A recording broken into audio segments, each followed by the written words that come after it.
We have special guests with us.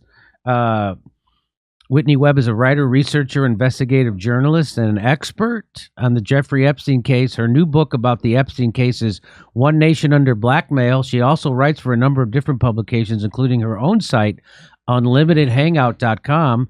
Welcome to the show, Whitney. Hey, great to be here. Good to have you back. Now, I want to tell people about you have what's going on. You have a new article out. But so JP Morgan CEO Jamie Dimon is to be deposed on the Epstein lawsuits, right? And so now here's this article that you wrote, The Rise of Jamie Dimon, and it gives all the background information you'd ever want to know about how Jamie Dimon got to be Jamie Dimon and the head of that bank.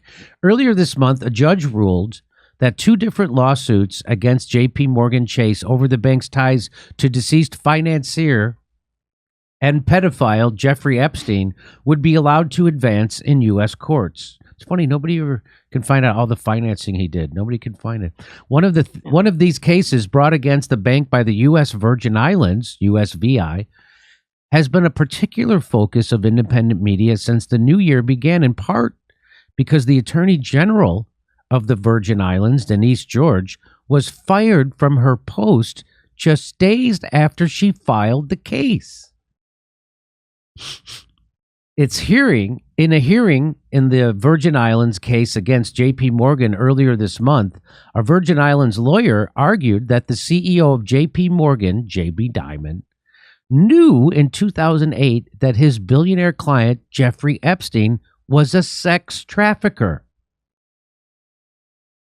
The lawyer, Mimi Liu, also stated that former JP Morgan Jess Staley also knew this about Epstein at the time, but noted this case was not just Jess Staley. There will be numerous documents that go far beyond his office to the executive suite. Liu also asserted that Staley knew, Dimon knew, JP Morgan Chase knew about Epstein's criminal activities against minors.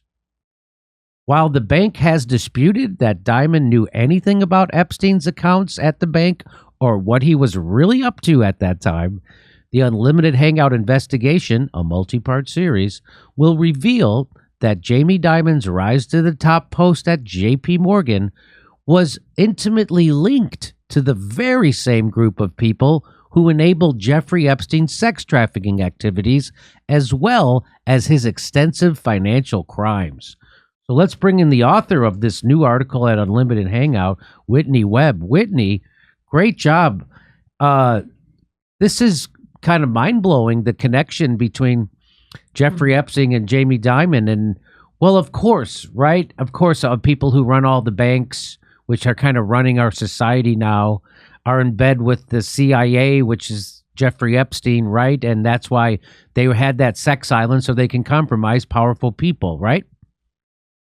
Well, it's even worse than that, if you can believe that. But yeah, essentially the same people responsible for Jeffrey Epstein are the same people responsible for making Jamie Dimon one of the, if not the most powerful banker on Wall Street right now. And considering what we're seeing with the current banking crisis and intentional government policy to convince depositors to put their money in too big to fail banks like JP Morgan Chase, this stuff is more important than ever because essentially depositors are being told we should, be putting our money as safest in these too big to fail banks. And these banks, of course, have engaged in extreme criminal activity over the years and have been never been held accountable, essentially. And Jamie Dimon's rise to power has depended extensively on that model. So he actually started off creating what is now Citigroup with his mentor, Sandy Weil. And he actually used a very suspicious intelligence-linked company tied to a bunch of CIA veterans that was involved in Middle East arms deals. In the or financing airlines involved in Middle East arms deals for what's been referred to as the private CIA, called Commercial Credit Corporation in the mid 1980s, and that was the beginning of what is now Citigroup. And Sandy Weil and Dimon used that as a vehicle, and through several mergers and acquisitions of other banks, created essentially the too big to fail model, and were instrumental in things like the repeal of the Glass-Steagall Act, for example. And so after sort of living in this guy's shadow, Sandy Weil, his mentor, there was sort of an ego battle between the two, and Dimon was forced out of Citigroup in 1998 and was basically left without a job. Hey, can I ask you a quick question? So this guy, Sandy Weil, was he involved with the merger of Citigroup and was it Travelers or what? Travelers Group. He was the head of Travelers. He was the head of Travelers. That was working with Robert Rubin, who, by the way, signed off on Jeffrey Epstein's first ever White House visit to have Glass-Steagall repealed. Okay, so when they combined Travelers Insurance with Citigroup or Citibank at the time, Citibank, that created the biggest financial monstrosity in the history of the world. And Robert Rubin got a job there after he helped repeal Glass-Steagall. And tell people who Robert Rubin is. He was Secretary of Treasury under Clinton. Prior to that, he was head of Goldman Sachs at the time when, for example, Goldman Sachs was on the hook for enabling a lot of Robert Maxwell's financial crimes after his death. And he was director of the National Economic Council initially before he was Treasury Secretary under the Clinton administration. And that's when he signed off on Jeffrey Epstein's first ever visit to the White House. And so what is his connection with Robert? Now, Robert Maxwell is Ghislaine Maxwell's father, right? Yeah. So that's the connection there with Epstein. And so what is Rubin's connection with that? With Epstein, he signed off on Epstein's first ever visit to the White House. Robert Rubin invited Epstein to the White House in the beginning of 1993. Really? But before that, he had been involved with the fallout regarding Goldman Sachs' role in Robert Maxwell's theft of pension fund money for the Mirror Group, which was one of the biggest controversies after his death in 1991. Isn't this amazing? Look at these webs. Look at these webs. Yeah. So Robert Maxwell's involved in this big financial scandal. Robert Rubin, who goes on to be Bill Clinton's Secretary of the Treasury, is involved in that. And then Epstein and Ghislaine Maxwell. I mean, this is really going to the White House, all these Clinton fundraisers in 1993, while Rubin's head of the National Economic Council, inviting Epstein to meetings about economic policy. And at the same time, Epstein had just been involved, and his name was mysteriously dropped from the case, prosecuting one of the biggest Ponzi schemes in U.S. history that Epstein was named as the mastermind of during grand jury proceedings. His name just gets dropped from the case all of a sudden, and then he's invited by Robert Rubin to come discuss economic policy.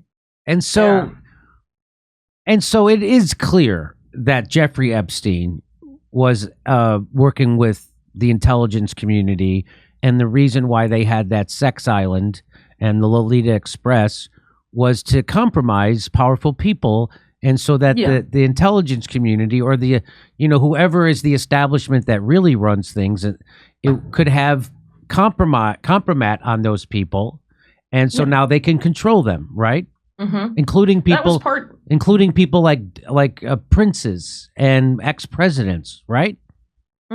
But again, it's more than Epstein wasn't just about sex trafficking. He was also making powerful people a lot of money, and he was involved in a lot of extreme financial crimes, including massive Ponzi schemes and money laundering, and pretty much every financial crime under the sun. He was involved extensively, not unlike Robert Maxwell, right? Who again had his own links to intelligence services.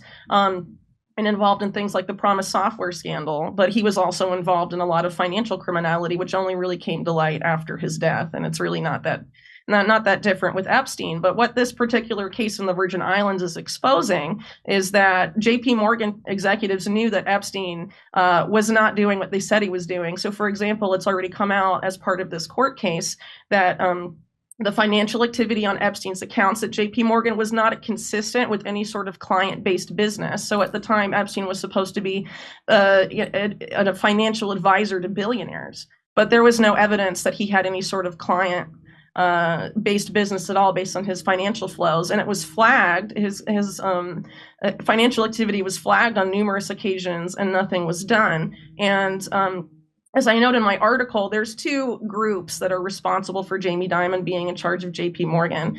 One of them, they're both connected to organized crime. One of them is John W. Kessler, who's Leslie Wexner's right-hand man and worked directly with Epstein on numerous occasions. This is complete documented fact. And the other person is a man named James Shine Crown, who comes from the billionaire Crown family that has run since the 60s the weapons manufacturer General Dynamics. And his father, Lester Crown, was a close associate of Leslie Wexner since the early 90s. At least, and James Shine Crown was the top guy at JP Morgan's Risk Policy Committee through his position on the board of directors. So all of this, the fact that the top policy making body for risk management, it was this guy at the top, and then they're letting Epstein get away with all the stuff when it's flagged by middle management. The top management says, oh, no, nothing to see here. And then you have executives joking, Epstein's a sugar daddy. And you have Jess Staley, a top executive at JP Morgan, exchanging emails with Epstein, talking about Disney princesses, saying, it was nice to meet Snow White. Ooh. What character do you want to meet next? Wow. I mean, this is insane. And so when you consider the fact that the same people that created essentially Jeffrey Epstein put Jamie Dimon in charge of JP Morgan Chase, it's very hard to believe that Dimon did not know what was going on, because ultimately, who does he have to answer to at the end of the day? The same people that put him in his cushy job at the top of the Wall Street pyramid of power, right?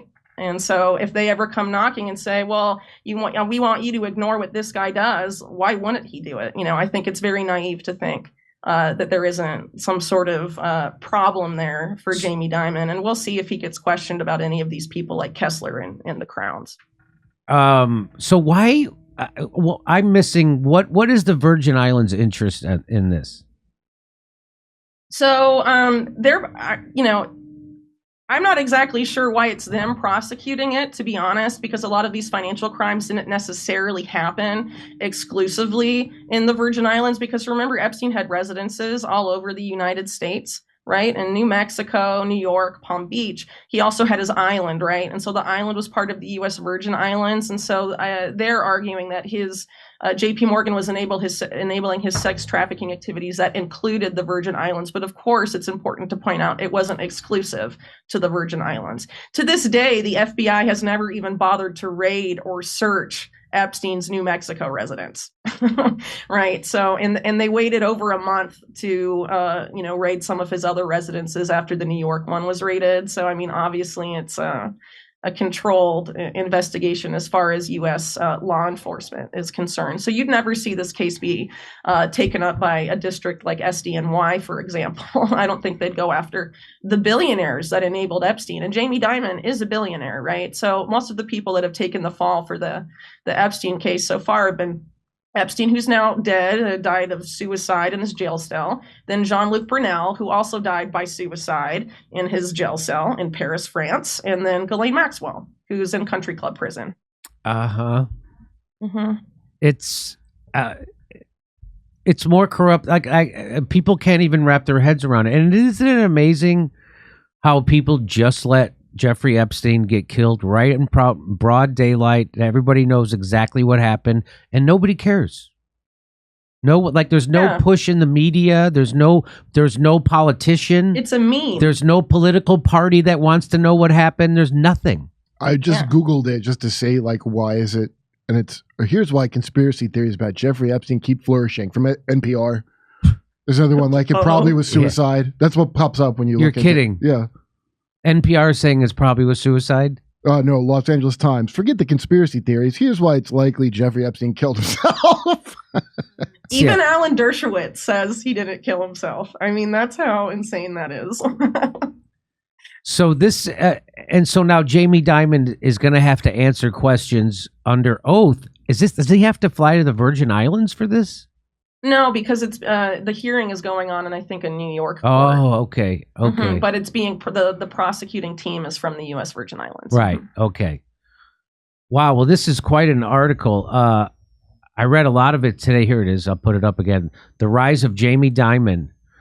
As J.P. Morgan's ties to Jeffrey Epstein are being scrutinized in court, Whitney Webb reveals how the same powerful players who brought Epstein to prominence are responsible for J.P. Morgan's CEO. James, there it is. It's really a great read, and it's every time I read something by you, it's mind blowing. And thanks. Are they vaping? Is that what that is? That picture? What are they vaping? Yeah. What do they have in their mouths? I don't know what they're doing, but the reason I used it is because it has on the far right is the longtime head of Bank One, John G. McCoy, who was a mentor to Leslie Wexner, who's in the middle, and Wexner's right-hand man that helped hand select Jamie Dimon to lead Bank One before it gets merged into J.P. Morgan Chase, who I mentioned earlier, John W. Kessler.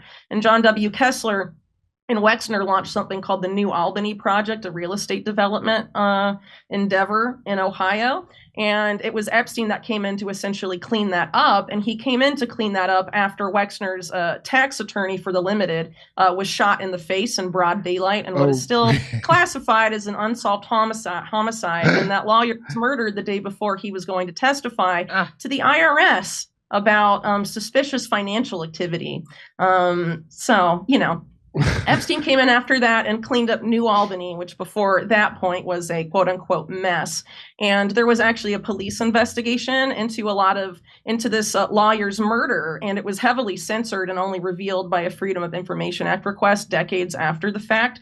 And that police document, which was made in 1991, revealed all of these interconnected companies of Kessler and Wexner and their ties to organized crime, and posited that was part of the reason for this particular lawyer's murder. And by the time that was written in 1991, several of those companies were actually headed, or the vice president of several of those companies named in that report was Jeffrey Epstein. And Kessler and Epstein worked together directly on New Albany, and John G. McCoy of Bank One had a house there, and Epstein did as well and was involved. I think he was a general partner in the holding company, and there's a lot of connections between the two, but essentially Kessler had been on the board of Bank One for some time, and he's openly acknowledged his role in selecting Jamie Dimon. John G. McCoy's son in 1999, John B. McCoy, was forced out by James Crown, and then Crown and his cronies, I guess, on the board of Bank One. And Kessler decided on Jamie Dimon. Those are the people responsible for selecting him as CEO of Bank One. And as I mentioned earlier, Jamie Dimon had sort of just been forced out of Citigroup, right? And then he's put in charge of Bank One, which in a couple years after this point merges into J.P. Morgan Chase, and he's put in charge of the combined entity. But what I would like to say is that in the 1980s, under the watch of John G. McCoy, who's in that picture there, Bank One became one of the 4 favorite banks for the money laundering arms profits as part of the Iran-Contra affair. Yeah. Fantastic. And one of the other banks that was in that 4 favorite, and one of those 4 merged with Bank One just a few years after Iran-Contra ended, called Valley National Bank, which was tied to the corruption of Charles Keating and the Keating Five that included Senator John McCain. Right? Yeah. John McCain was in the Keating thing? Yes, that was a McCain scandal with Keating. Yes. Mm-hmm. Mm-hmm. Oh, I didn't know that. Mm-hmm. Wow. Yeah. Mm-hmm. It's a crazy story. And then, as far as Iran-Contra connections go, a few years after that, Leslie Wexner, who has was on the board of director of Bank One at the time, he and Epstein secured the relocation of the main CIA-linked Iran-Contra airline to Columbus, Ohio, to run cargo for the Limited. Wow. Southern Air Transport.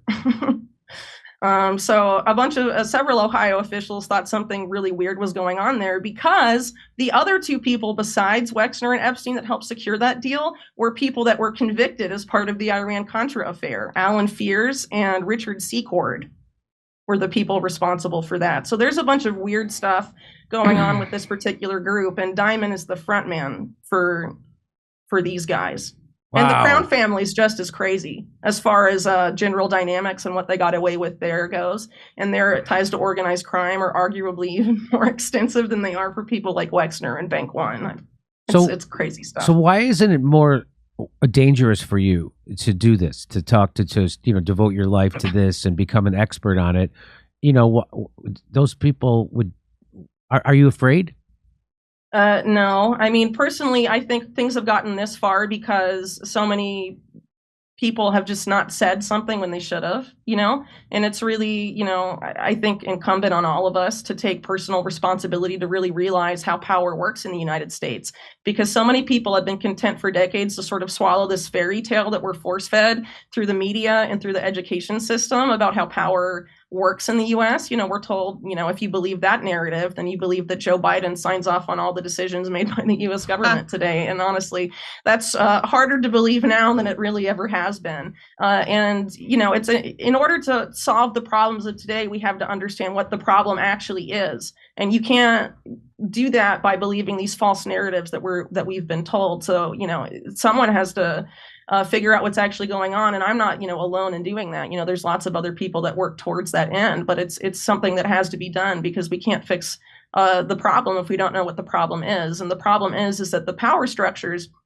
the government is essentially run by organized crime. The mob and the CIA came together in the World War II era, and it's really, they basically are the mob together. And, intelligence agencies essentially operate not that differently than organized crime. And we're at a point where these guys have taken complete control of the banking and financial services industry. And they have been looting the American people for decades through a lot of, past manufactured economic crises. And the taxpayer has consistently been left holding the bag. And, now we're reaching the end of the line. And essentially to avoid pitchforks at their door, we're being ushered into a paradigm of central bank digital currencies and complete surveillance so that people, when they figure out how screwed they've been, won't be able to do anything about it. That's essentially where we are, So how long do we want to leave the mob in power, essentially, So, and these, I'd be interested to see the connections between the World Economic Forum and these people. And Jamie Dimon's a member of the WEF. Oh, he's a member of the World Economic Forum. Of course he is. Mm-hmm. Okay, so there you go. And so was Ghislaine Maxwell's sister. And so there you go. So now they're setting up this digital currency. It's really happening. It's coming to America. They already have a website set up for the digital currency. It's like FedNow or something like that. Or have you heard about that, Whitney? Yeah, FedNow launches in July. They claim it will make payments faster, and it has nothing to do with central bank digital currencies. Even though the vast majority of every country in the world is developing some sort of type of central bank digital currency, and the central bankers around the world have essentially admitted, whether it's Augustine Carson's head of the BIS or someone like Christine Lagarde, essentially saying that it's about control. It's not about money. It's about ending financial anonymity, being able to surveil every transaction where every dollar goes and is spent, and being able to control what people can and can't buy. And essentially, if you control the money to that extent, you can control what people can or can't do, where they can and can't go. The possibilities for them are really endless. But do we really want to give up all of that freedom to people that engage in extensive criminal activity and have for a long time and can, deceive the public? It's crazy. What were those two people's names you said who admitted that the central bank, the digital currency was about control?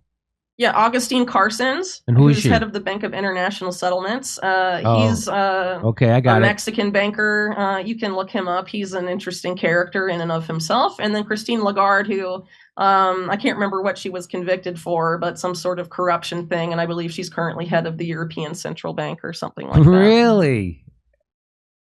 Okay, we're doing a story coming up later about how they've admitted the head of some central bank said that if you spend more than $1,000 in cash, you're going to be, that's a red flag, and then you'll be arrested or fined. They don't want people spending cash. They want people using... No, because they want it all surveilled. But it's not just financial transactions. They want all your internet activity to be surveilled. So there's also this parallel push to link everything you do online to a government-issued ID. So Elon Musk, right, at Twitter has tried to start rolling this out via Twitter Blue. Use a government-issued ID and tie it to your Twitter account. But there's pushes from all over the place to link your social media account, or really your internet activity in general, to a government-issued ID so they know who's saying what. No more anonymous trolls or anonymous posting. They want to know what everyone's saying, and they also want to know what you're reading and watching as part of, this whole preventing domestic terror strategy. But it's really not about that. It's about, censorship at the end of the day and controlling what information people access. Yeah, but, everybody who voted for Joe Biden is super on board for censorship. They think that's a good Christian thing to do, that actually brings democracy and freedom. Did you know that, right? Yeah, I find that absolutely mind-boggling that people think that that will improve anything. Ultimately, if you're censoring stuff, you're trying to take it out of the public discussion because, whatever information you're supplying can't handle debate, essentially. I mean, at least that's how I look at it. So people cheering on censorship, I honestly don't understand it. And I don't really understand how they, people that claim to be progressive that are promoting, censorship and what, is essentially like, burning the Library of Alexandria all over again. Taking, stifling debate, taking important information out of circulation. It's crazy that anyone would sign off on that. Then as you sound like a white supremacist. That's what you sound like to me. If you were a 21-year-old airman, I'd have you investigate. That's right. Why don't you care about hate? And because that's what that is. If you're for free speech, you're for hate crimes against the marginalized. It's a dog whistle is what it is. No, it's exactly what she's doing. She's whistling that dog whistle. Yeah, well, here's the thing, too. Like, some people, like, I wrote this article, right, about how Leslie Wexner's tied to organized crime. I've had people talk about my Epstein research and call it anti-Semitic, right? Yeah. But ultimately, at the end of the day, it's anti-Semitic to conflate Jewish people with people like Leslie Wexner. Do you really think someone like Leslie Wexner is the same as everyone who's? I mean, that's actual anti-Semitism, isn't it? Or to say that reporting on the Mossad or organized crime or people like Meyer Lansky or the Jewish mob of the 30s, conflating that with all Jewish people, that's actual anti-Semitism. So what a lot of these people do is they're trying to hide behind these terms to prevent criticism of power ultimately. And if you're co-signing censorship under those metrics, you're ultimately protecting the powers that be at the end of the day, who are trying to insulate themselves. 100%, of course. Go ahead. Didn't the Italian mafia, they had a whole campaign about there's no such thing as the mafia, and it's racist against Italians to bring it up? Yes. Which is hilarious now, but in the 70s that was a real thing. They were trying to do that. That's right, because they took heat because of the Godfather movie. Yeah. But most Italians I knew, they thought the Godfather was like Elvis. They embraced it. They weren't embarrassed. I grew up in Jersey Shore. I probably have met 2 Italians my whole life that did not want to in some way be associated with the mafia. Yeah, they all wanted. Did not want a hint like, I got an uncle. Come on, I'm connected. You better watch it. Whitney Webb, I really appreciate you coming on. Everybody should check out this article over at Unlimited Hangout, The Rise of Jamie Dimon, and all your stuff is fantastic. She's also the author of One Nation Under Blackmail about Jeffrey Epstein's case. Thanks for coming on. I appreciate it. Thank you very much. Thanks. My pleasure. Okay, see you next time. We're telling jokes in Nashville, Honolulu, Los Angeles, Northampton, Massachusetts, Syracuse, Cohoes, New York, Hartford, Connecticut, Baltimore, Chicago, Rosemont, San Diego, and more. Go to jimmydore.com to get a link for all those tickets. Plus, you can watch my new special, COVID Lies Are Funny.